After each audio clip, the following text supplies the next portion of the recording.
I had an experience last week that I really want to talk to you guys about.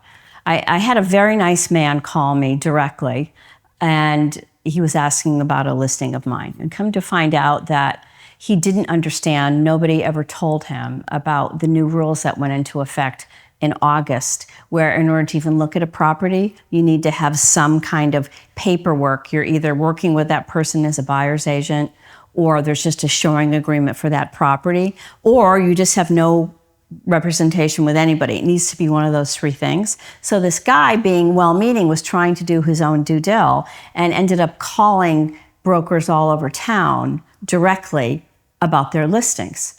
Well, a couple of things I would say about that. A, Vero is a small town, and at a certain price sector, most of the business is transacted by the same broker. So it quickly got out and everybody knows about this guy. So that is less good. But also it doesn't serve him, because you gotta pick a horse and stick with it if you're a buyer. Pick somebody to represent you that you believe has your best interests at heart and is gonna advocate for you. And he said, well, I thought I mentioned I was working with so-and-so. And I said, well, back in August, did she call and explain to you about what's going on with agency rules? No, he knew nothing about it. So I was the educator. And he said, so it sounds like you're saying that's not a good idea. And I said, calling everybody directly.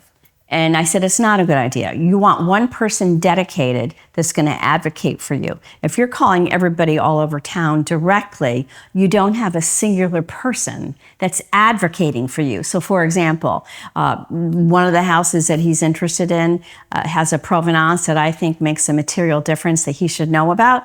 He's not asking me about that house, so he doesn't get the benefit of that information. So what I would say is, I said to him, help me understand why you're doing that. And he said, well, I just thought it was quicker. And I said, that's what your broker should be doing on your behalf. And if they're not quick enough for you, maybe you've made the wrong choice, quite frankly. So my advice to buyers is, with the new rules that went into effect in August, I know it seems tempting, like the smarter play might be just to call the listing agent directly. And it might be if you know, like, and trust that person, and you have a high degree of trust that they can manage the transaction and maintain confidentiality for everybody. I've done it many times. A lot of brokers have. But broadly, you're really better served by choosing someone to work with to represent you as a buyer, and they're conducting due diligence, and they are vested in advocating for you and making sure you get the intel to make the best decision.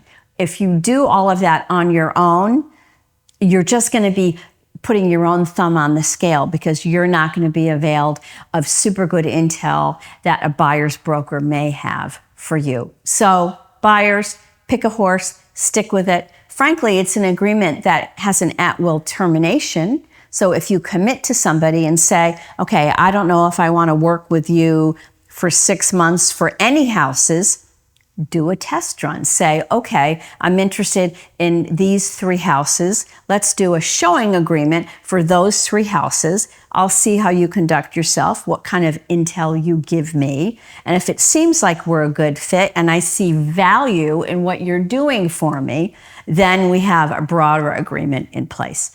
That's my advice. Pick a horse and stick to it.